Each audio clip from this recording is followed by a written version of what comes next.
Good evening. Welcome to the January 22nd, 2024 meeting of the Stillwater City Council. At this time, I will call the meeting to order, and I'll ask that you all stand and join us in the Pledge of Allegiance. I pledge allegiance to the flag of the United States of America and to the republic for which it stands, one nation, under God, indivisible, with liberty and justice for all.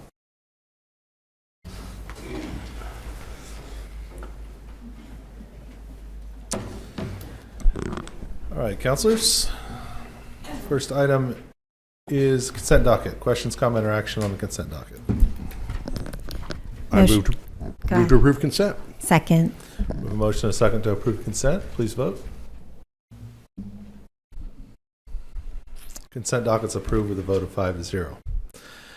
All right, so item 4 is public comment on items not scheduled for public hearings, which is what I think most of our crowd is here for tonight, which is fantastic. Thank you all for being here, and thank you for your input on these items. I think what we'll do is actually jump down to item 7A, to the actual resolution of this that most people are here to discuss, because I know staff has comments that they'd like to make at the outset. Yes, good evening, Mayor and Council. Brady Moore, Deputy City Manager. City Management is requesting that City Council not take action on Resolution CC-2024-2 this evening. This will allow time for city staff to hold a meeting with the nearby neighborhood and will allow time for continued evaluation of the proposed site for the new animal welfare facility. We would like to continue these conversations with the neighborhood during this extended due diligence period and bring back the results to you in the upcoming months. Staff has targeted August 27th, which is the next available election date when Stillwater has all of its residents back in town after the summer vacation. This date would require a passed resolution by June 12th. I'm standing in for Dawn this evening. She wanted to be here, but I'm happy to answer any questions that you have. Yeah, I'll pause for that. Councilors, questions for staff? Tell me again when we would have to do a resolution by June 12th. So we have between now and June 12th to figure out if All this our or a discussions different and, location yep. would be okay. Yep, and do all our due diligence. Yes, sir. I would just commend the city manager's office for making this suggestion. We know as a council we've all received some concerns, and we want to make sure that we address the concerns of the community and our citizens. So thank you for that. Yep, thank you. And I will say the first neighborhood meeting is scheduled for this Thursday, which is January 25th at 6 p.m. in this room. So we invite all of those to attend this first meeting to hear their feedback even more. And I know in some of the phone calls that I've taken and emails that some really good points have been brought up that I talked to the architect today about some changes that I really recommend that we look hard at. So it's been some positive conversations. Is the idea to consider this changes that can be made to this site, or is staff planning to actually reconsider the site selection process entirely? Well, there have been some concerns that were brought up at the previous meetings when some of the residents of the neighborhood came to speak, and so we've continued to do kind of clearing on some of those items, and it's been positive, the information that we found for the site, but we again think that should be part of this process, not just listening to the neighborhood, but also doing our due diligence on the site and making sure that it is the best site for us to do animal welfare on. So, but we'll go back and consider potentially other sites Sure. as part of this process. Sure. Okay. Brady, can you share with us, so you have this meeting set up with the first meeting set up for this room. Can you share how you will let the neighborhood know or let potential stakeholders know that this is an opportunity to engage? Yes. So I apologize. Dawn has been scheduling a lot of this information, and she couldn't be here tonight, unfortunately. So anyway, she has reached out to some of the neighborhood spokesperson. I don't know if they're in the room, but that has been trying to rally some of the troops to make sure they make that first meeting. So again, if they do miss it or they can't attend that first meeting, we can hold future meetings as well. Yeah, I might suggest, oftentimes when we see private development happening, there's kind of that radius of notification. That might be something that we consider if we want to really get a wider group within the neighborhood potentially. Yep, like the 300 feet. Yeah. Something like that. Yep, that's a great idea. I definitely agree with that, but I also think we need to advertise them publicly to everybody in the city. Yeah. Because I think we want, this is going to go on a ballot at some point, right? And everybody's going to have a chance to vote on whatever location is picked. And so we would want to have input broadly, right?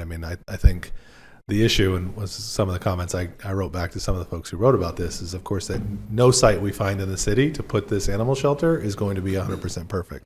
We're going to have folks who have objections to wherever we choose to put this. And so while I certainly care and want to hear about what the folks closest to this proposed site have to say about it, I also think we should take into account the fact that everybody in the city has to choose this. It's a animal control facility for everybody in the city to use. So I just would say let's make sure we're advertising this broadly and getting input from all over the community.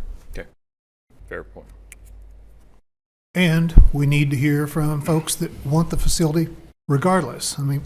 We've heard from some folks tonight by email that are concerned about the location of, and all have said we need a facility, but not necessarily here. Thoroughly understand that. But we need to hear from the community that this is something we need to be doing. And personally speaking, yes, I think it is. We have certainly outgrown our own facility, our old facility, need a new place. Something we can grow into. We just need to find a place to put it. Yep, sir. Anything further for staff? Kimberly, we don't need any action to take no action on the resolution, correct? Nope. Okay. All right. Assuming there's no action on the resolution.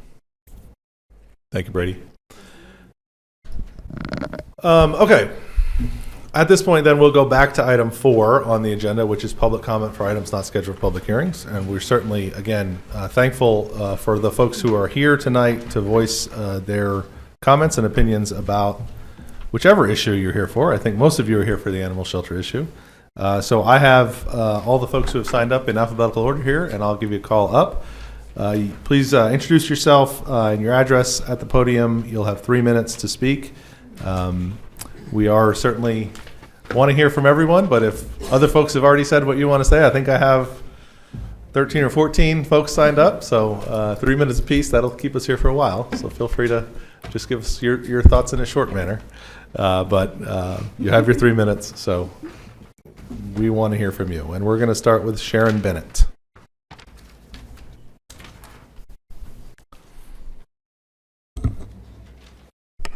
Good evening, Sharon Bennett, 711 West Ute. First of all, just appreciate y'all listening to us and acknowledging you've got our feedback and adjusting and continuing the conversation. I'll be brief to give other people more time. Again, the reasons I oppose the location, don't oppose the project itself, too close to residential neighborhoods, traffic, noise, etc., smells, quality of life for our neighborhood is going to be very well affected, as well as property values. Code and land use issues has affected neighbors. We have no, I realize the city owns it, so I guess you don't have to go through the planning commission or the coding. That's a big question we'd like to have answered. Disturbance of nature. I know my cohorts are going to be talking more about that. Again, West Park was developed more, forcing even less wildlife space. And that's the last remaining kind of wild place around Boomer, and we really treasure it. And the Tamioka Trail going through there, that is just really special. So again, building an easement in the Boomer Creek watershed. I've looked at the new study that just came out with climate change. Is that really a good idea? We know, they've done the flood study, but what about the expansion plans and other trails that you are thinking about in the long term? And then again, another factor I admit that we're, kind of upset about is we weren't contacted about this. There was no notice, no signs, no letters. And it sounds like you're addressing that. We appreciate that, but it's kind of like, wait a minute, we need to be involved with this. I've started a petition online. We actually have a written one, and we've already got over 80 signatures and going. And like you commented, Mayor Joyce, this affects the whole community. So we want to hear from the whole community, not just our neighborhood. And also, I think it's important that I would oppose this in another neighborhood that would be so close to a residential area. You know, it's the classic, not in my backyard. I admit that, but if it was going to be so close. And again, like you said, not a perfect place, but maybe we can find a better place. So again, I just encourage you. I appreciate it, y'all delaying the vote, but I'd say just go ahead and take this location off, and let's look and use your energy on other potential locations. Thank you very much. Thank you. Robert Calhoun.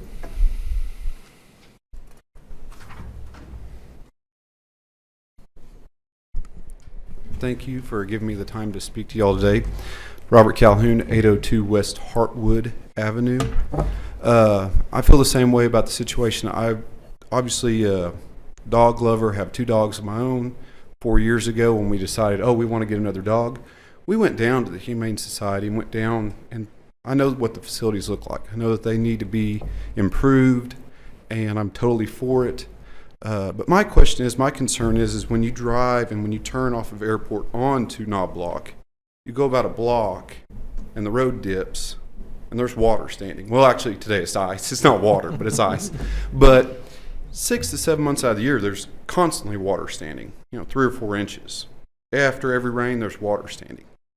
And so I had hoped to, my internet was down, so I didn't get documents to print off for y'all, but I was hoping to show you, if you go on to the Web Soil Survey website, you can look up what the NRCS put together for soil survey. And you can look at all the classifications of the soil, what are the characteristics of the soil, what is it made up, what's it supposed to do. And clearly right there, it's the polasic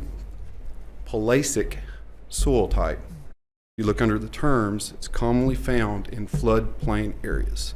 And up there at the top, they have a note for that particular spot that says frequently flooded.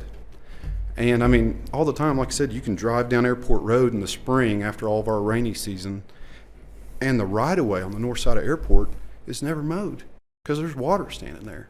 So my heavily concern is has there been like an ecological survey done? What are the environmental impacts of the area, and how will that affect not just our neighborhood but the rest of Boomer and that whole watershed all the way up into the links? What's going to be the impact? If you haul in 300 or 400 semi-loads of soil to build up the area, where is that going to push the water out? It's going to disperse the water. Is it going to cross Knob Block and enter our backyards? So I think there's just a lot of things that could be affected in that riparian area, and I was just curious of what has really been evaluated. So thank you for letting me speak and taking my comments. Thank you. Thanks for being here. Connie Crawford.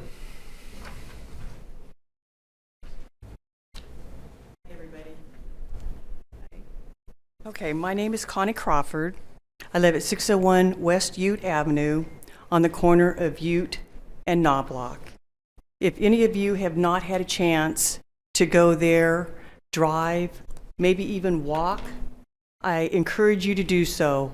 It is a beautiful area. Our neighborhood was never notified, and we did not know that the city proposed to build an animal shelter in the bird sanctuary and wildlife preserve directly across from our quiet neighborhood. We have no way of knowing if the reason for this was a colossal oversight or if it was by design. But we didn't know. We didn't know until the city council meeting January 8th. What a shock, a huge shock. You literally have rocked our world, and I am not exaggerating with that. Picture this. Because our neighborhood was not notified, we needed to inform as many as many neighbors as possible, we had to go out in below freezing weather, all bundled up, just to get the word out. I think it took us 3 days because we don't get around very quickly. We never should have been put in this position. We were informed this is the only suitable place. Can you imagine that? That something it's okay to alter this wonderful natural preserve, which has been many, many years in the making. It's a wildlife area, an actual bird sanctuary. It has a natural ecosystem, which has an array of animals and birds. It is self-sustaining. We as neighbors are extremely lucky to live next door to such a natural gem. The sight of seeing deer in the morning and evening, carefully coming and going out of the preserve, or a fox scurrying across Knobloch is so unbelievably special. We were told the animal shelter could be bigger and better if it was built in the bird sanctuary across from our neighborhood. Well, perhaps you could rebuild at the current location that is already known to many. It would still be bigger and better than the current old, dilapidated facility, and it would be beautiful as well. And it wouldn't be so disruptive to our residents and wildlife. How can we possibly be told that a building for an animal shelter for dogs and cats in a nature preserve across from a residential neighborhood won't be a problem? It's like we're being told, no, really, you won't even notice it. You'll hardly notice it at all. It won't be so bad. Unfortunately, the reality is, yes, it will be noticed. It will alter this place forever. And I think I probably have my time, so I better go, and I'm very sorry. Thank you. Thank you. And I hope if you have not been there, if you would take the time to either drive it or walk it, if you could. Thank you. Thank you. Jeannie Dibble? That's hard to follow. Mine's very short. Thank you.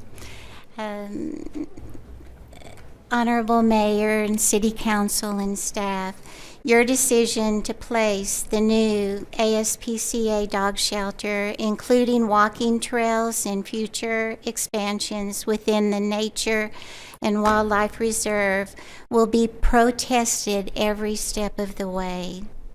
We have knocked on every door, and the majority of the people do not want it there. We have heard their voices loud and clear. We understand you have researched 99 other choices for the dog shelter placement. What I found troubling most at the last meeting was that your own sound expert cannot predict the exact sound decibels the barking dogs will inflict on our adjoining neighborhood. If that happens, who do I call to report that there are constant dogs barking 2 doors down from where I live at 603 Arapahoe? I am here to encourage you to place the new shelter and all future expansions on commercial or industrial lots. Side note, our neighborhood is the boundary. This is just a little historical thing about our neighborhood. We've lived there for we moved in 1999, and I have walked that property and photographed that property almost yearly the entire time that I've lived there. Our neighborhood is the boundary line marking 2 historical land runs. The first was in 1889, and the run was south. Then again in 1893, the run was north. Thousands of people lined up east and west, which would be touching both where our neighborhood and passed on the west and on the east.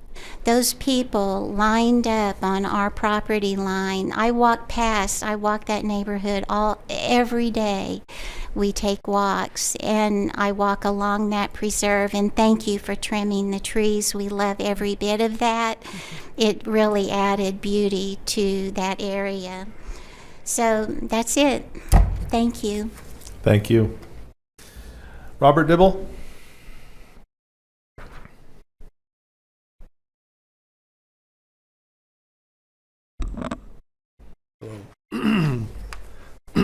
My name is Bob Dibble. My wife and I live at 603 West Arapahoe Avenue, Stillwater, Oklahoma.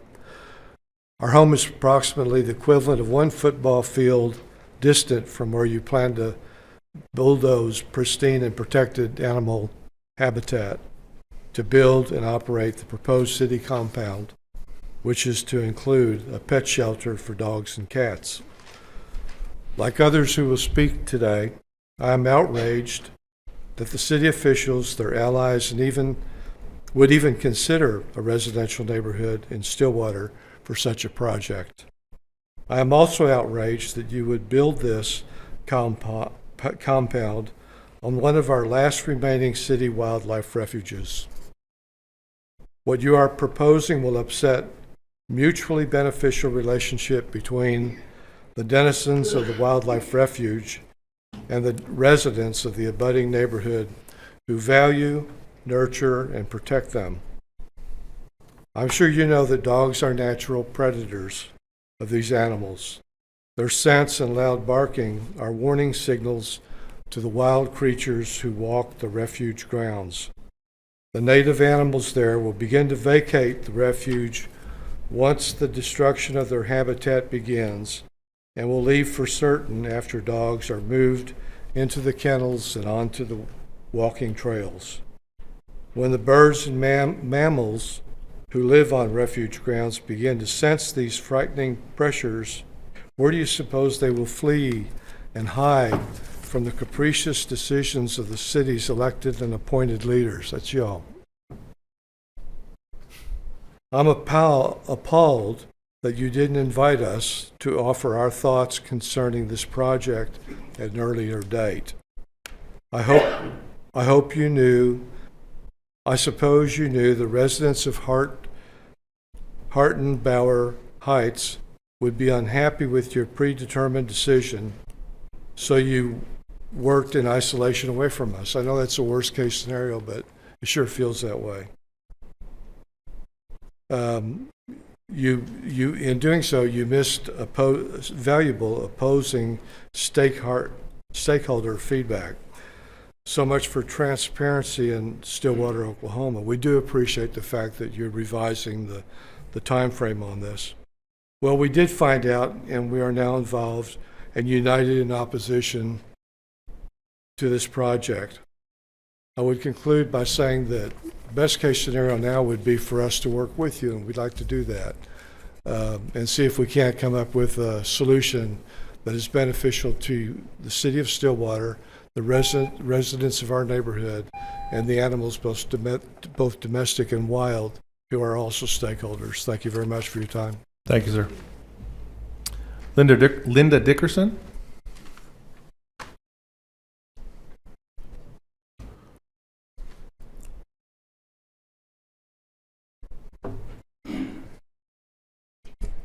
Hi, good evening, everyone. Thank you for letting us get up here and talk about our events that are happening. We understand that you didn't have to notify us up front, but it sure would have been helpful if we had some keys to what was going to happen in our own neighborhood. We're a very close neighborhood. We're very good friends. We've lived there. I've been there since 1981. And live exactly across the street from where you're going to build your shelter.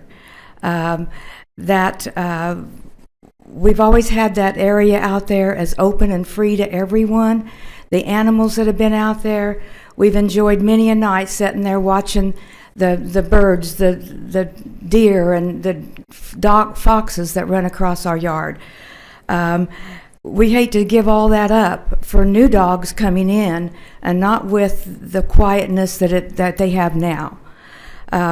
It's the city's proposal to displace ingenious wildlife and birds in a conservation area and occupy it with domestic dogs and cats.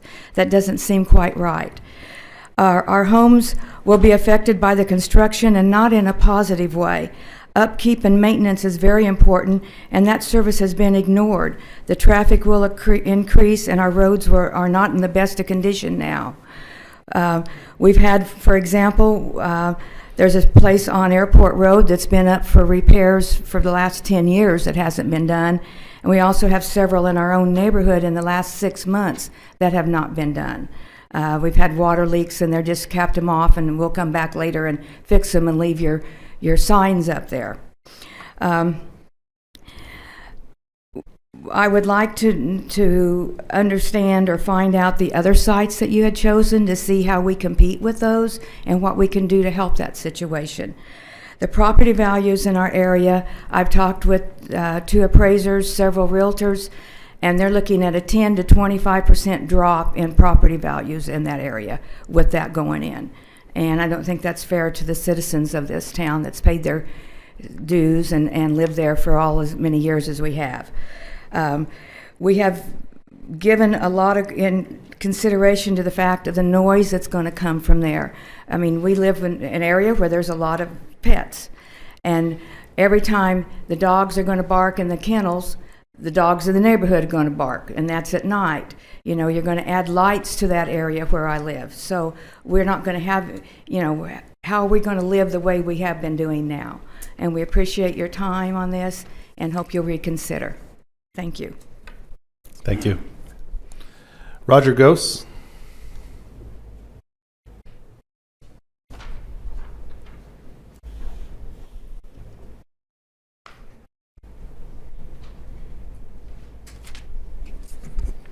You want my name and address. Roger Gose, 1120 East Connell.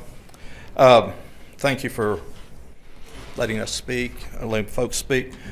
My issue with this is I was shocked to read in the paper $6.75 million.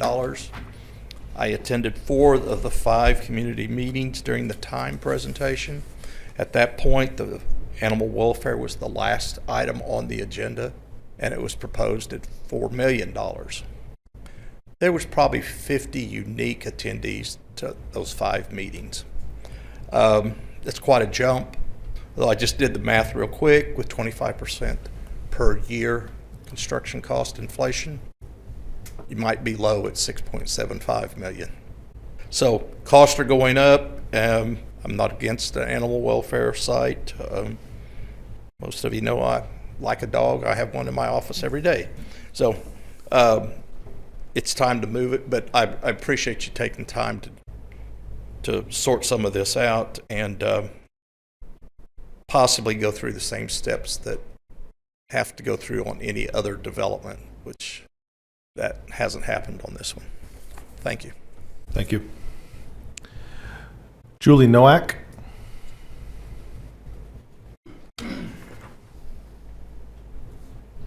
Hi. My name is Julie Nowak, and I live at 724 Ranch Avenue. Among my many concerns about the proposed location of the new animal welfare facility is why were the neighbors not notified?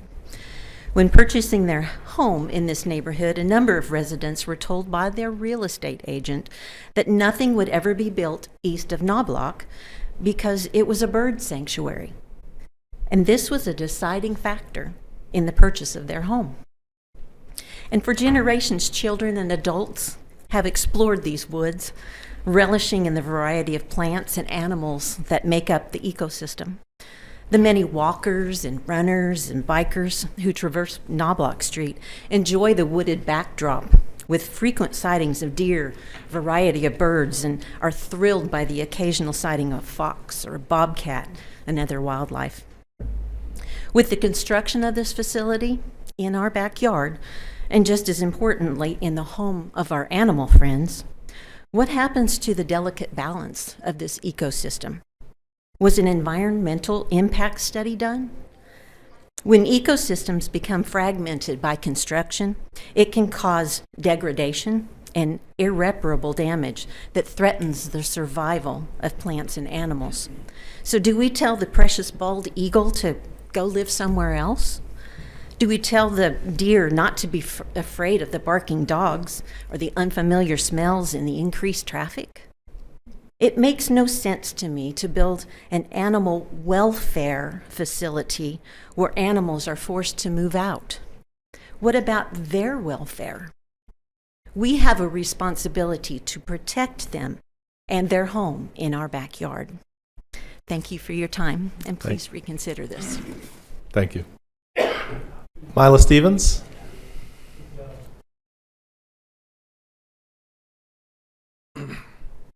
Good evening, Council. I'm Mila Stevens at 623 West Ranch Avenue. When my future husband and I met, I realized quickly that I was not only dating him, but also 2 rescued dogs. After marrying in 2011, my husband and I have not only taken in a friend's critically injured dog, but also worked with the Oklahoma Jack Russell Rescue to foster and adopt dogs. A few years ago, my husband's original 2 dogs passed away, and we have since adopted dogs from Stillwater Animal Welfare and Stillwater Humane Society. We are animal lovers. We chose to move to this neighborhood. As you can see, we're one of the young ones. But we love that. That's the community we have here. We love the large lots, the location near Boomer. It is a safe neighborhood for my girls to grow up. Little did we know we'd also be watching deer and all the wildlife you have heard before. I have watched the proposals on YouTube since learning about this just last week. The facility and the research and the modern welfare is remarkable. The architects behind this have seen floodplains, wildlife populations, address sound concerns, albeit that dot is a little bit far to the east. But this project, you guys have addressed the community input and the lack of it, and I was going to go into a couple paragraphs of that, but I'm glad that you guys are reaffirming your commitment to engaging citizens, and I look forward to attending the future meetings. It also states on the website with the new facility that the city could build an even stronger partnership with the OSU College of Vet Med and its shelter program. If such a collaboration could be forged, that would be immensely beneficial to future veterinarians and animals finding themselves in need of a vet. What is OSU bringing to this proposed partnership? And finally, I bring this back to my family in this community. I am concerned about the increase of vehicular traffic and attention drawn to our neighborhood. One egress for the proposed facility is directly into our neighborhood. This will show as an access point on maps and encourage people to cut through the residential area, especially coming from the north off of North Washington Street. Our neighborhood is active with diverse ages of walkers and cyclists. Rarely do we worry about vehicles while watching our children learn to ride bikes, play basketball, or adventuring to friends' houses. Adding this facility will decrease the community built by talking to neighbors outdoors, having holiday block parties, or other social occurrences, and increase the risk and noise from additional traffic. I strongly encourage the council to examine the architect's layout, egresses, and location before considering this proposal. Thank you. Thank you. Larry Talent? My name is Larry Talent, 608 West Hartwood Avenue. I just learned about this last week, not even a week ago. And I've done most of my research, and my whole life really has been on wildlife conservation. And I want to talk a little bit about how important it is to maintain this ecosystem the way it is right now. We arrived here 43 years ago, took a job at OSU, and one of the first things that I heard was this beautiful area that was a bird sanctuary at the time. And I went out there right away. My son and I walked that area many, many times. This area is, according to the last year's website of the Payne County Audubon Society, it's known as one of their birding hotspots. It has great diversity of birds. But one of the things that you'll notice if you look at the map of Boomer Lake Park and north of it, you'll notice that most of the native habitat that's left is right around that area. It's about as big as our entire neighborhood. That neighborhood, though, includes some upland sites, a lot of riparian habitat, which is the habitat that grows where it's wet soil, and then some mixed sites. The area that you're proposing to build this site on is mixed. You have some riparian on two sides of it and streets on the other two sides. And there's a small riparian area that goes right down the middle of it. You'd have to fill it in. Someone would have to fill it in. That water would have to go someplace. And the water that goes through there now typically goes into some ponds on the other side. If you look down into the timber, you'll notice that there are these ephemeral ponds. If you drive down that street after it's rained, you'll notice there's water all in under the trees. Those areas are used for breeding sites for frogs, prairie leopard frogs and toads. And sometimes in the springtime, you can see a lot of those around. They actually are more terrestrial than a lot of frogs, and they like to get up in a lot of the summer after the ponds dry up. They get up in the upland sites, which is the types of sites that this is going to be built on if you choose this site. The real problem that you have is in an ecosystem like this, you have riparian, you have the upland sites, and then you have the water. And what you have proposed here is that most of the upland site will be removed. It's like a three-legged stool. If you cut one leg off, it doesn't stay up very good. And so that's just ecosystem. It will be affected. So I ask you to choose another site. Thank you, sir. Thank you. Kyle Tatrolt? Did I get close?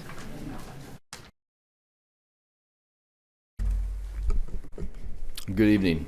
Kyle Tatro, 602 West Arapahoe.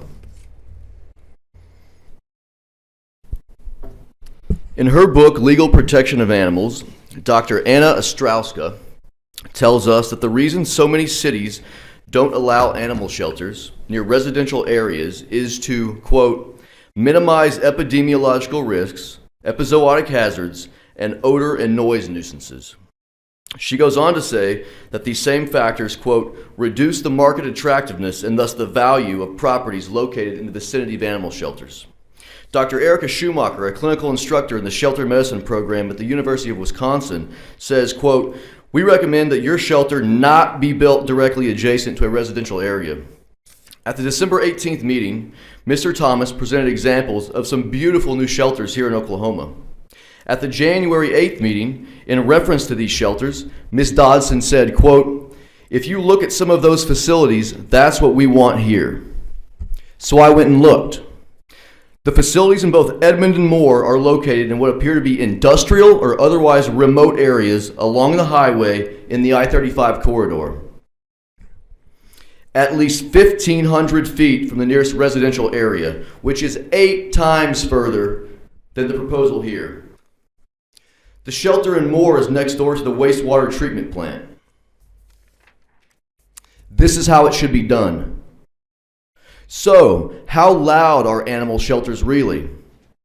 The National Institute for Occupational Safety and Health has reported that the sound levels inside can be, quote, dangerous to humans, could cause hearing loss in workers, and poses a serious health and welfare concern. Consistently noisy kennel environments are common and can result in behaviors such as repetitive barking.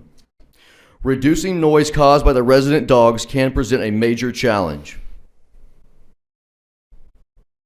Does this sound like anything you want across the street from your home? Me either. At one point during the December meeting, Mr. Thomas, who produced the sound study, also happened to say, quote, I can't predict the future. At the January meeting, Ms. Dodson said, quote, regarding the noise, we don't know what we don't know. And they're both correct. The residents of this neighborhood were not consulted or notified in any way, and only learned this in the last few weeks. We are furious. Despite temperatures below zero and slick, icy streets, there have been both young and elderly residents going door to door to make their neighbors aware of this. I've never seen anything like it.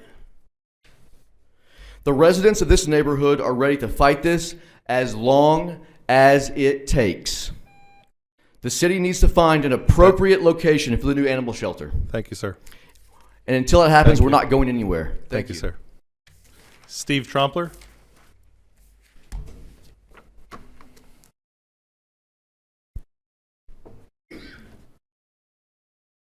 Steve Trompler. I own property at 723 West Ranch Avenue, which my parents bought the property and built a house in 1958. I joined them in 1965, so I have a long history with the neighborhood. I can't tell you the hundreds of hours that I spent as a kid and a teenager in those woods, fishing I could tell you every item in the north end of that lake, because I've been around it so many times. And I'm just so concerned at what this facility is going to do to the north end of the lake, to that wildlife habitat. It's such a great place for someone to grow up and explore. And as Ms. Bennett pointed out, it's one of the very few areas left in town that have that type of feel. So presently I'm remodeling the house. It's going to be my son's house. He's going to raise his family there. I really want him to have the same opportunity I had as a kid to explore those woods and explore the creeks and the water. To Councilor Hardin's point, I support the bond issue 100%. That we need a new animal welfare facility for certain. I just don't feel this is the place for it. I sincerely appreciate the city staff taking a step back and inviting us to come talk about it. So thanks for your time. Thank you. I don't have anyone else signed up to speak. Was anyone else expecting to be called tonight? All right. Well, we have, I want to say a couple things. One, just to reiterate on the resolution, we're not going to take any action on that. We're going to take the next several months to talk more about this issue. Just a couple of overall points. One being thank you for the work that you all have done from an advocacy standpoint. I certainly understand the concern about the notification, although this is a difficult issue, the way these bond issues work, right? We if you've looked at the fire station bond issue, which we passed almost 2 years ago and just broke ground in December, we actually don't do we can't spend any of that money until the bond issue passes. And so all these studies and all that sort of thing certainly happen, but we can't actually do that until we decide on the site and we actually fundraise. So we haven't decided to do anything. You don't have to ask us to change our mind. This was actually part of the process to say, here are a couple of possible locations. Let's try to decide if we should then ask voters, do you want us to build a animal shelter here? And so this was part of the process. And you guys have absolutely done a fantastic job of advocacy in your neighborhood and with us and as for the rest of the city to let us know, we don't like this as a site. And you have done a very good job communicating that and brought very useful and helpful information that we didn't have. I didn't have. So that being said, we appreciate that. We're absolutely gonna work towards. We need a new animal shelter in this community. As I said before, there is not going to be a 100% perfect site. I think any site we find is going to have limitations, and there's going to be folks who don't like it and folks who show up and say we're not going to do it. And so we as a community have to figure out, how do we find a place to build this animal shelter that enough of us can agree on that we'll all vote to fund it. So we're going to work on that more. Second thing I want to say is from city staff standpoint and from the work that's been done from city staff standpoint for at least the last 2 years, at least, to try to find a site to put this. This has not been done lightly. It has not been easy from a staff standpoint to try to figure out where can we fit a facility like this.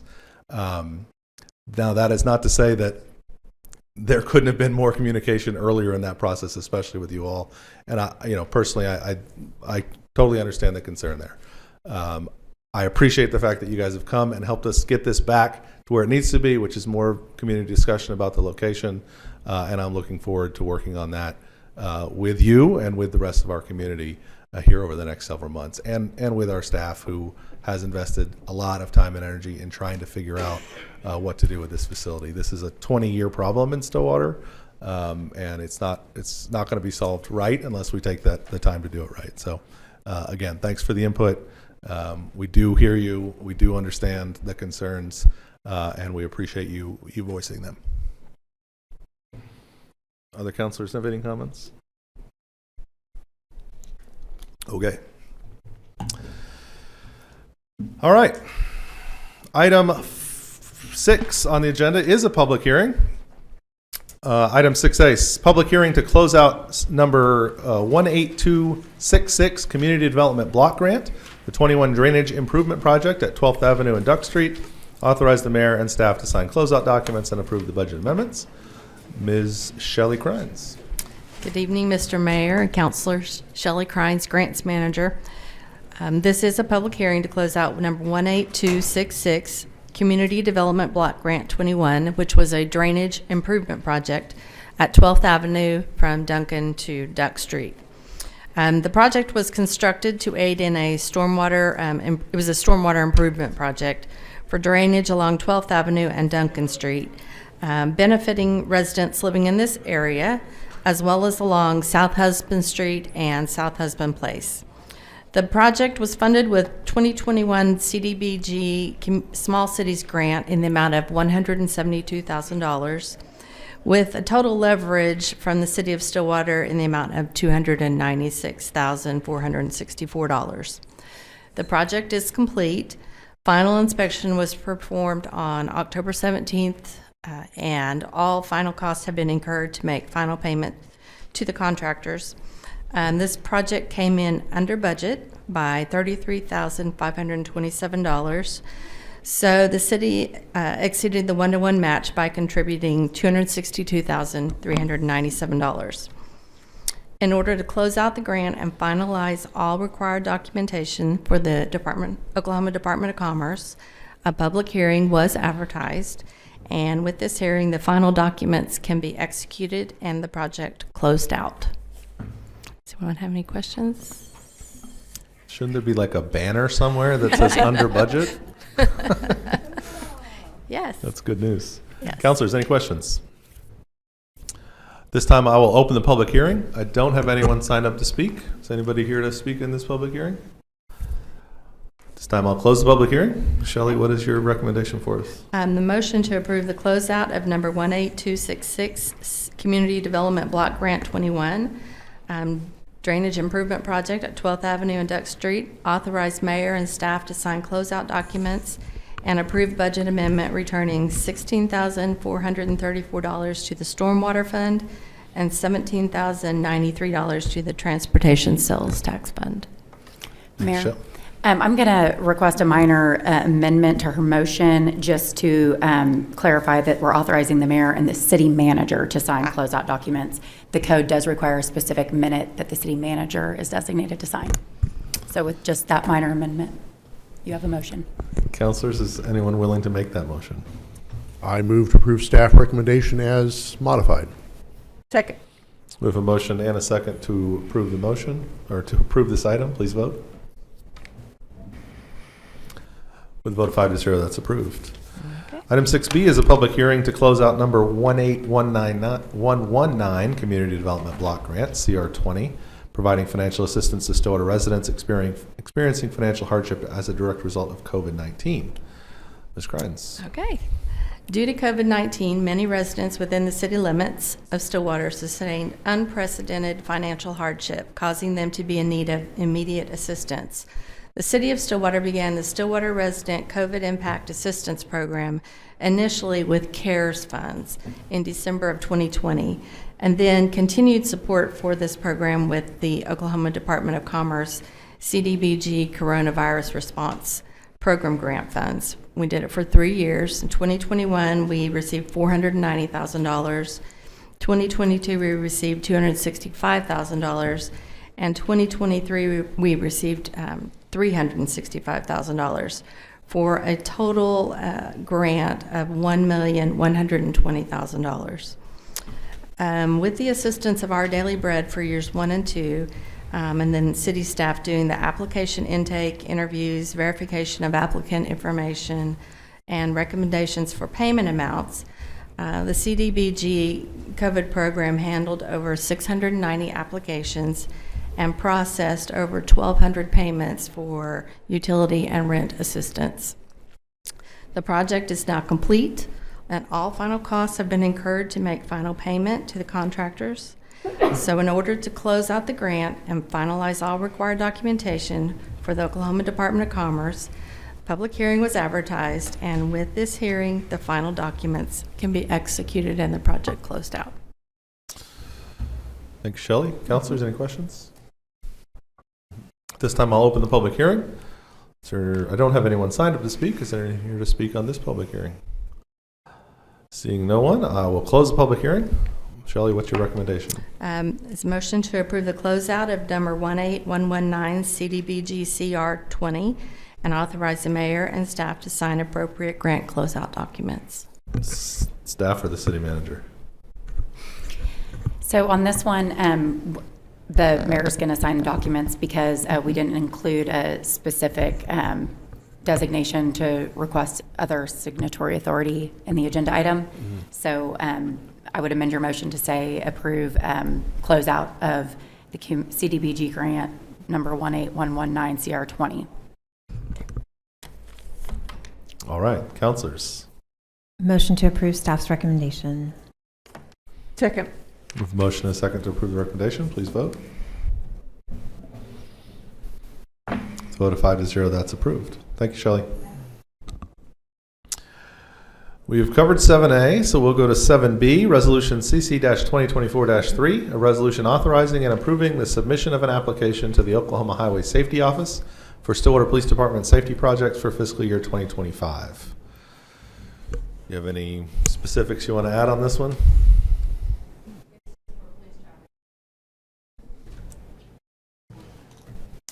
We don't usually need a whole lot of convincing to approve the submission of grant applications. Councilors, questions, comments, or motion on the item? Motion to adopt resolution CC-2024-3. Second. Motion and second to approve the resolution. Please vote.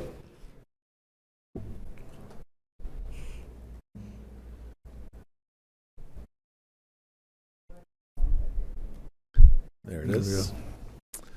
With a vote of 5-0, that resolution is approved. Reports from the officers and the board. We, unfortunately, due to Dawn being out today, we don't have a bunch of announcements for you all to make. Do you want to talk to us about trash collection? Would love to talk to you about trash collection. So as you know, this morning's weather was less than favorable, and it was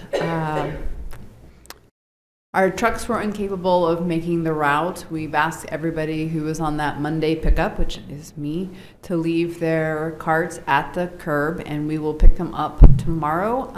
Tuesdays and Wednesdays, also leave yours. We hope to have them both picked up on the days they're supposed to be picked up on. We are working as hard as we can to get everybody's trash picked up. But if you'll leave them at the curb, we will get them. So if you go out and check and there's still trash, just leave it there. Hopefully by the end of Wednesday, it will all be done. All right. Thank you, and thanks to all those folks that were out working in waste management and with water and police and fire through less than favorable weather conditions. I will just, for the heck of it, note that I traveled last week to Washington, D.C. for the United States Conference of Mayors meeting. Was able to sit down with Representative Lucas, Senator Mullen, and staff from Senator Lankford's office while I was there to talk about our water infrastructure projects, and really appreciate the work that our legislative delegation in Washington, D.C. is doing and has done to help us find additional funding for those projects. We're continuing to work on that, working with FEMA right now on the technical assistance program, and continue to go forward. I was also able, while I was there, to talk to some folks about new programs from the National Science Foundation that we may be able to pursue additional funding with the university through. So helpful to be there last week and be able to attend those meetings. Mayor, I have a couple of requests for executive session. Please. A request for an executive session pursuant to 25 OS Section 307B1 of the Oklahoma Open Meeting Act for the purpose of confidential communication regarding the appointment, promotion, demotion, disciplining, or resignation of Stillwater City Attorney Kimberly Carnley. Another executive session pursuant to 25 OS Section 307B1 of the Oklahoma Open Meeting Act for the purpose of confidential communication regarding employment, appointment, promotion, demotion, disciplining, or resignation of City Manager Kimberly Meek. Thank you. I kind of forgot that happens under that same section of the agenda when you request those. All right. Would you like to, one of you like to mention that we had a couple of recognitions at the chamber that were city related? Go for it. You want me to do it? Yeah, I'm happy one of to. you can do it. You presented one of them. I did. It was. So at the Chamber of Commerce annual gala on Friday night, there were a couple of city-related presentations. The Chamber Choice Award went to Rob Hill and our staff of the Stillwater Emergency Management group and their work in just helping keep the city safe in emergency management situations and going out above and beyond.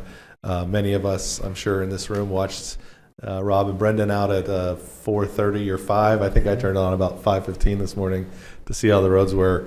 So that was really great to get that recognition for them from the Chamber of Commerce. And then I was able to help present the Chamber of Commerce a new inductee into the Chamber of Commerce Hall of Fame, our very own Norman McNichol, recently retired city manager and namesake of the Norman McNichol Municipal Complex that we're in right now. And he's now a member of the Chamber of Commerce Hall of Fame, which is certainly well-deserved for his more than 47-year service as a member of the staff of the City of Stillwater and the Stillwater Police Department. So, good evening and wonderful to have the Chamber recognize our city staff in that way. And I had the privilege of sitting at the table with all those being recognized. So we had a great evening together. Good. All right, further reports from the officers of the board? All right, at this time I'll move that we recess the city council meeting prior to item 10 on the agenda. Second. A motion and a second, please vote. With a vote of 5-0, the city council will now be in recess. And at this time, I will call to order the Stillwater Economic Development Authority meeting for January 22nd, 2024. Trustees, questions, comments, or action on the consent docket? Motion to approve the consent docket. Second. Motion and a second to approve the consent docket. Please vote. With a vote of 5-0, that consent docket is approved. Any reports from the officers of the board? Is there a motion to adjourn? So moved. Second. We have a motion and a second to adjourn SEDA. Please vote. With a vote of 5-0, the Stillwater Economic Development Authority meeting is now adjourned. At this time, I will reconvene the Stillwater City Council meeting at item 10 on the agenda. Is there a motion to enter executive session for the reasons requested by the city attorney? So moved. Second. With a motion and a second to enter executive session, please vote. With a vote of 5-0, the Stillwater City Council will now enter executive session.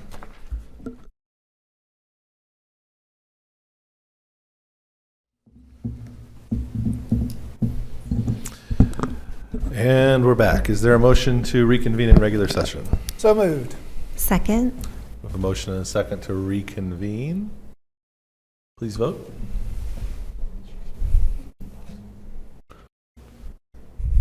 With a vote of 5-0, we'll now back in regular session as the Stillwater City Council.